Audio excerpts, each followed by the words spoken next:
begins. The journey, the destination, the dream. You've lived your life for this one moment. A chance to march into the pantheon of greatness, where a legacy of champions awaits.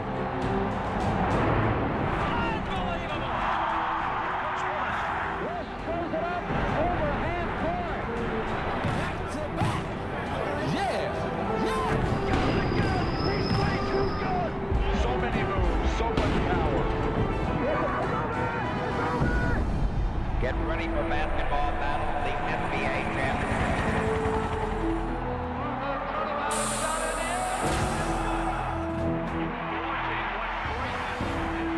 An almost unthinkable storyline has unfolded in this NBA Finals. And I'm guaranteeing everybody here, next year we're going to win it again.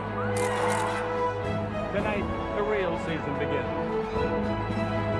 Don't ever underestimate the heart of a champion. It's 89-84 Sixers, and they get inside. I want to tell you something. Everybody up there is on our side.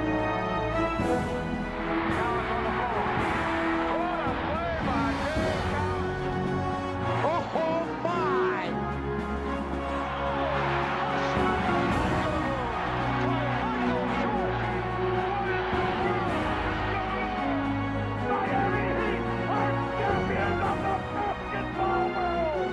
Welcome to the NBA Finals.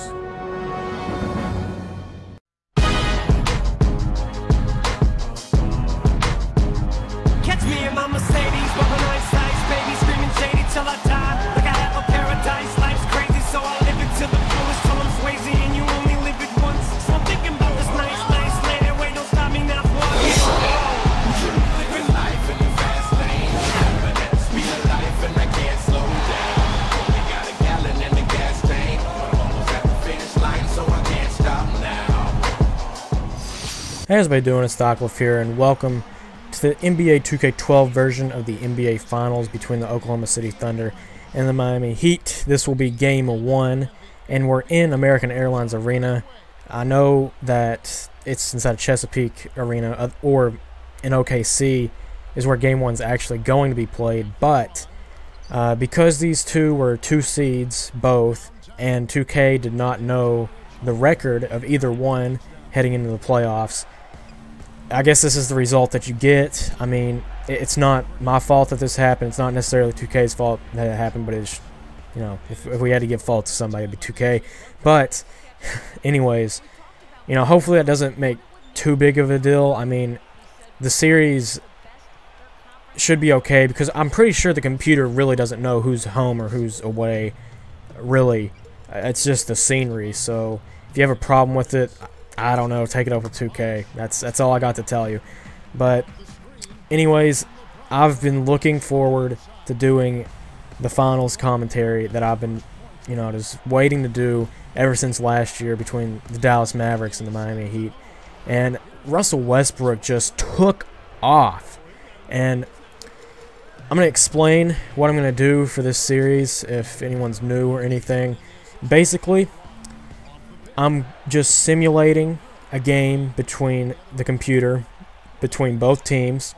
12-minute quarters, simulation, not default, because default last year, they put up like 120-some point games, and it was hard for me to keep up with, so that's why I'm doing it this way. It's on Hall of Fame difficulty, and also I'm editing out free throws and any just scrub buckets, and by scrub buckets I mean like just stupid buckets that you don't even want to see. Like, if you see it, you're going to cringe, and nobody wants to see that, so I just decided, you know, just leave it out. You know, just leave it out. There's no reason to have it inside the game anyways. But for the first 3 or so quarters, I'm going to talk about, you know, matchups and, you know, predictions and whatever else I can talk about the series.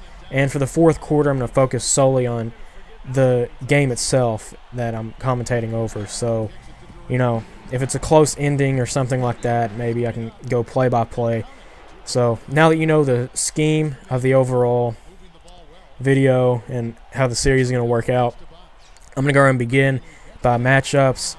Russell Westbrook versus, assuming to be Mario Chalmers starting, as he has started in the past. I just see Westbrook basically dominating the position up and down the court. He's faster, stronger, and I don't think there's going to be any problem defending Mario Chalmers. I don't think Mario Chalmers is going to be a very big asset to the Miami Heat inside this particular series, just simply because Russell Westbrook overall just dominating him in most categories. So I got to give it to the Thunder on that end of the spectrum. And at the shooting guard position is where it gets kind of weird. Dwayne Wade and Thabo Sefolosha will be starting, and of course, James Harden comes off the bench later. What should be interesting is to see how Dwayne Wade responds, because we all know inside the Pacers series he went off towards the end. Celtics series he struggled into the first half of games, only averaging like 6.7 points per game inside the first half for the whole entire series. And now that he's going up against, without a question, one of the best defensive shooting guards in the game today, how will he respond? I mean, if he is going to get shut down like he did in Boston, and Boston played great team defense on him, and they didn't have Avery Bradley as well. So if you think about that, Avery Bradley is one of the best perimeter defenders in the league, including Thabo Sefolosha. And now that a great defender is going to be on a great offensive player who's been struggling to find his game lately, I'm really interested to see what will indefinitely happen inside this series and just see how the outcome of it would be. So I suspect, from the way things have been going and just me personally, I think Dwayne Wade will get upwards of 17 or 18 points in Game 1.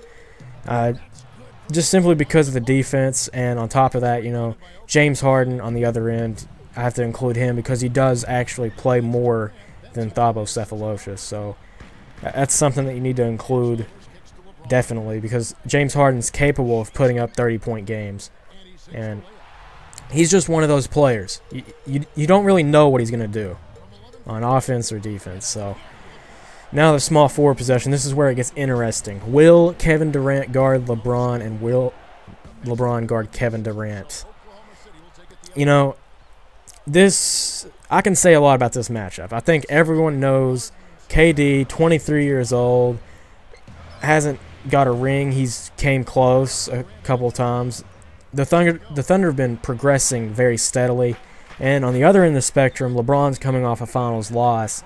And these two young guns are going to compete for a ring, basically.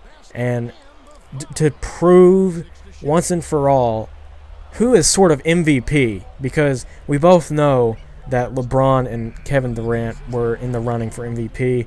And now who will win finals MVP to sort of either get revenge or just stick it to him? So this is overall just going to be very, very interesting to see what will just indefinitely happen. And I think everyone knows that LeBron will most likely be guarding Kevin Durant. I don't see him guarding anyone else. I mean, typically people say that he guards the best player on the opposite team. I really want to see him guard the best player on the enemy team. I mean, I don't want to see him guard Thabo Sefolosha or maybe even Serge Ibaka, which is sort of weird. I mean, it just doesn't work out that way. I'm going to say this, if Miami wants to win this series, LeBron James has to guard Kevin Durant. Hands down. He has to. Like, there's no ifs, ands, or buts about it. He's got to. And at the power forward position, I don't know if Chris Bosh will be starting, but I'm just assuming he is. Chris Bosh and Serge Ibaka, that's an interesting matchup. Again, the Thunder is so weirdly combined into this weird defensive and offensive team that I really don't know what to expect from the Thunder day in and day out. I can normally predict what other teams can do, but the Thunder themselves are just absolutely different, and that's just the way it is. And I'm going to say Serge will hold Chris to about 15, depending on how Chris plays. And I don't know why I'm saying Chris. Why not just say Bosh? But really depending on how Bosh plays will impact the series. For OKC, the role players are there. There's no doubt about it. you have Derek Fisher. You know, he's been here, done that 5 times before, and he could almost win another ring with this team. And I mean, you got so many role players for the Thunder, like Nick Collison, getting not necessarily scrub buckets, but very difficult shots in the paint sometimes. Pretty decent offensive rebounder, and I mean, that's just the way it is. And I'm not sure who the Heat's going to start at center. It could be Ronnie Turiaf, it could be Joel Anthony. You really don't know. It's a toss-up on some days, but they're going to be going up against Kendrick Perkins. That's not really much of a matchup because, I mean, Perkins is pretty much better than any center that the Heat can throw at him. And Perkins is improving as an offensive player as well. I've noticed that he's been knocking down some mid-range jump shots as well. And overall, it's just he's improving offensively. So, anyways, we are within a minute, and I've went over my time gap that I wanted to. But anyways, the game is now within 4 points, and the Thunder are coming back. And Kevin Durant takes it in, misses Kendrick Perkins on the offensive board, and he puts it up and in. Now it's only a 2-point game, 89-91. The Heat have possession. Dwayne Wade going inside, pump fakes, out to Mario Chalmers. He's going to actually move in for the 2, I believe, and hit the shot. And now the Thunder are down by 4, and they have to get something quick. They're trying to move it around. They don't know who to shoot, or who to shoot, actually. And James Harden finally going to pump fake and just try to get a shot off. It's basically too late, and it gets blocked. And that'll pretty much do it for Game 1 of the NBA 2K12 NBA Finals. The Heat will take this one, and we'll go back home to the Heat again. Sorry if that upsets anyone. It's just the way it is. But anyways, hope you guys have enjoyed Game 1 of the NBA Finals. And as always, have a nice day.